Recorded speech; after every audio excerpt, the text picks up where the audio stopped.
दोस्तों, क्या आप यकीन करेंगे कि पाषाण युग के लोग भी फिल्म देखा करते थे। या अगर आप रेगिस्तान में प्यासे भटक रहे हैं तो रेगिस्तान की सूखी जमीन में छुपा बैठा एक मेंढक आपको पानी पिला सकता है। और सिर्फ समुद्र या तालाब से ही नहीं बल्कि सूखी जमीन के अंदर से भी मछलियाँ पकड़ी जा सकती है। वहीं इंसानों के साथ साथ कुछ बंदर भी दवाओं का प्रयोग करना सीख चुके हैं। ये सारी बातें आपको परले दर्जे की बकवास लग रही होगी, किंतु असल में ये सब सच है। तो चलिए आज के वीडियो से अंत तक जुड़े रहिए और इन अनोखे तथ्यों को विस्तार से जानिए। दोस्तों, भले ही ऑस्ट्रेलिया बेहद ही खूबसूरत देश हो, किंतु इस देश का बहुत थोड़ा हिस्सा ही रहने लायक है।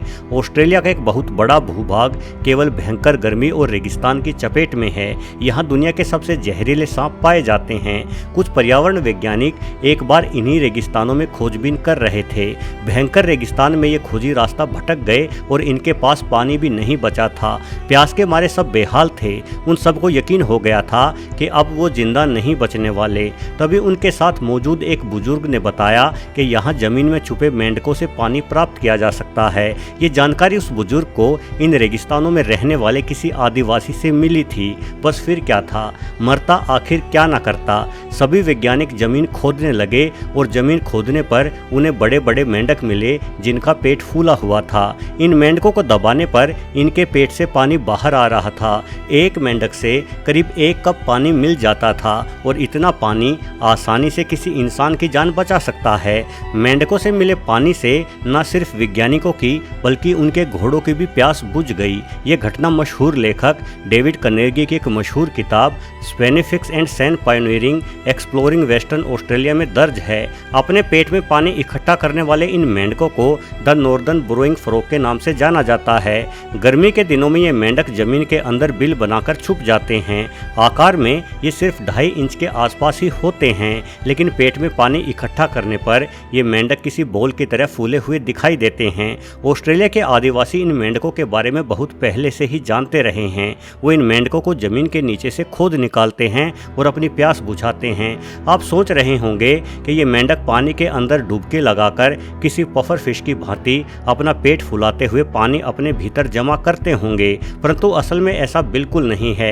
दरअसल ये मेंढक जब पानी में जाते हैं तो वो अपनी त्वचा के द्वारा पानी को सोखते हैं और फिर रेतीली मिट्टी में करीब 12 इंच नीचे छुप जाते हैं। कुछ ऐसा ही जैसा इस वीडियो में छुपे हुए हैं। ये मिट्टी के भीतर खुद को छुपाए रखने के लिए पर्याप्त स्थान बना लेते हैं। ये स्थान ठीक किसी तितली के कोकून की ही तरह होता है। जब बारिश का मौसम आता है तो बारिश का पानी आसपास की मिट्टी को नरम कर देता है। मिट्टी नरम होने के बाद ही ये मेंढक जमीन से बाहर निकल पाते हैं और शिकार कर पाते हैं। ऑस्ट्रेलिया के आदिवासी सूखे के मौसम में जमीन पर कान लगाकर इन मेंढकों की आवाज़ सुनते हैं। आवाज़ की खोज होने के बाद खुदाई होती है और मेंढकों से पानी प्राप्त करने के लिए इन्हें बाहर निकाला जाता है। किंतु एक सवाल ये भी उठता है कि मेंढकों से पानी प्राप्त होने के बाद इन मेंढकों का क्या हाल होता है, क्या इन्हें कोई नुकसान होता है। हालांकि पानी निचोड़ने के बाद भी ये मेंढक ठीक रहते हैं, किंतु बिना शरीर में पानी के सूखे के मौसम में ये ज़्यादा दिनों तक जिंदा नहीं रह पाते और नमी की कमी के कारण मारे जाते हैं। यदि ऑस्ट्रेलिया के आदिवासियों को ये मेंढक न मिले तो उन्होंने गर्मी के दिनों में पानी प्राप्त करने का एक अन्य तरीका भी ढूंढ रखा है। मेलाल यूका ट्री एक चमत्कारी पेड़ है जो ऑस्ट्रेलिया के जंगलों में उगता है और इस पेड़ का उपयोग दवाई बनाने से लेकर टोकरियां आदि बनाने के लिए भी होता है। लेकिन इस पेड़ की सबसे खास बात है कि इसके तने से मीठा पानी भी मिल जाता है। दरअसल इस पेड़ के तने में एक उभार होता है जहाँ से इसके तने में छेद करके पानी प्राप्त किया जा सकता है। पेड़ की छाल के कारण ये पानी पूरी तरह से फिल्टर रहता है। इसमें किसी प्रकार के बैक्टीरिया आदि नहीं होते। दोस्तों, यदि आप जमीन से पानी देने वाले मेंढकों के बारे में जानकर ही हैरान हैं तो आपको जानना चाहिए कि जमीन से भोजन के लिए मछलियां भी प्राप्त की जा सकती है, वो भी तब जब उस स्थान से कई किलोमीटर दूर तक कोई नदी या तालाब आदि भी ना हो। ये चमत्कार न्यूजीलैंड में होता है। यहाँ पाए जाने वाली मड फिश बहुत कम पानी या दलदल में भी जिंदा रह लेती है। जब दलदली इलाके गर्मी के दिनों में सूख जाते हैं तो ये मछली दलदल के अंदर ही दबी रह जाती है। सख्त मिट्टी की परत के भीतर बेहद कम नमी में ही ये खुद के लिए सांसें जुटाती रहती है। जब वापस बारिश का मौसम आता है तो बारिश के पानी से ऊपर की सख्त मिट्टी हट जाती है।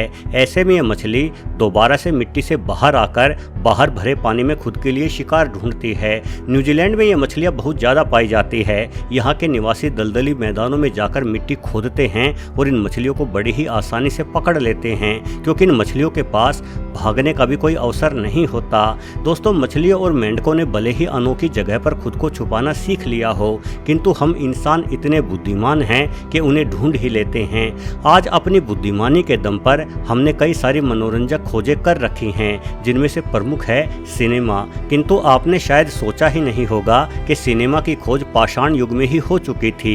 हमें पूरे विश्व की अनेकों गुफाओं में पाषाण युग के समय बनाई गई चित्रकारी मिलती रहती है, परंतु इस चित्रकारी का बहुत पुराना होना कोई ज़्यादा मज़ेदार बात नहीं है, बल्कि मज़ेदार बात है इस चित्रकारी का जिंदा होना। इन चित्रों को इस ढंग से बनाया गया है कि जब इन पर टॉर्च की मदद से रोशनी डाली जाती है तो ऐसा लगता है मानो ये चित्र चल रहे हों।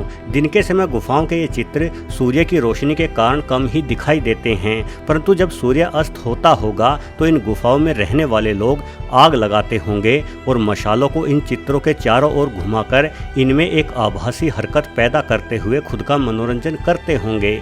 सिनेमा देखते समय डोल्बी डिजिटल साउंड की गूंजती आवाज़ें हमें बेहद भाती हैं। वहीं जीवाश्म एक्सपर्ट के अनुसार ये चित्रकारी ऐसी गुफाओं में ही की जाती थी जहां बेहद ही अधिक आवाज़ें गूंजती हैं, यानी रात के समय हमारे पूर्वज नाच गाना करते हुए और गुफा में जगह जगह आग से रोशनी पैदा करते हुए इन चित्रों से सिनेमा की ही भांति मनोरंजन करते होंगे।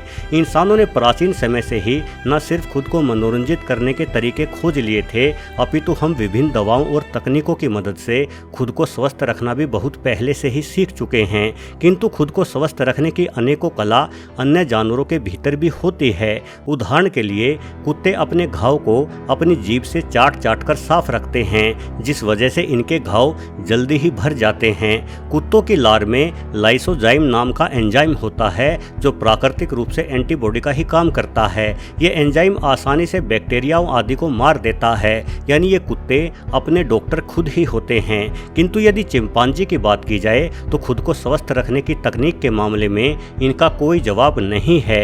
अफ्रीका के गैबून में स्थित लोवांगो नेशनल पार्क में जीव वैज्ञानिकों ने पाया कि चोट लगने पर चिंपांजी कीटों को मारकर अपने घाव पर लगाते हैं। दरअसल कीट के अंदर बहुत सारे सूक्ष्म जीव होते हैं, जिनसे बचने के लिए कीट अपने अंदर लगातार एंटीबॉडी बनाता रहता है। ये एंटीबॉडी कीटों को सूक्ष्म जीवों से बचाती है, किंतु इस एंटीबॉडी का महत्व चिंपांजियों ने सीख लिया है, इसलिए ये चिंपांजी इन कीटों को मारकर अपने घाव पर लगाते हैं। मनुष्यों ने भी कई तरह की दवाइयाँ कीटों से ही बनानी सीखी है। मधुमक्खियों के डंक का प्रयोग हम नसों से संबंधित रोगों में करते हैं। वैसे किसी चिंपांजी में रोगों से लड़ने की क्षमता इंसानों की तुलना में कहीं अधिक होती है। इनमें कोई भी बीमारी हमारी तुलना में 3 गुना ज़्यादा जल्दी ठीक हो जाती है। हो सकता है कि खुद की रोग प्रतिरोधक क्षमता बढ़ाने के लिए ये किसी ऐसी तकनीक के बारे में जानते हों जिस तकनीक से हम इंसान आज तक अनभिज्ञ हैं। बंदर भी जब विपवर्म नामक परजीवी से ग्रसित होते हैं तो वो नीम के पेड़ों की छाल खाते हैं, जिससे इनमें मौजूद परजीवियों का खात्मा हो जाता है। ये बंदर ये भली भांति जानते हैं कि किस पेड़ की छाल खाने से उनका दर्द कम हो सकता है। वहीं इंडोनेशिया में पाया जाने वाला ओरंगटून वानर तो ड्रेसिना नामक पौधे की पत्तियों को ही अपनी लार में मिलाकर अपने शरीर पर मलता है, जिससे उसे अपनी मांसपेशियों के दर्द से राहत मिलती है। इस वानर की देखा देखी ही अब इंसानों ने भी ड्रेसिना पौधों के पत्तियों से दवाइयाँ बनानी शुरू कर दी है। यानी प्रकृति से जुड़कर हम खुद की बेहतरी के लिए अनेकों नई खोजें कर सकते हैं। वस्तुतः प्रकृति एक गुरु की ही भांति अपने गुणों को हमें सौंप देती है।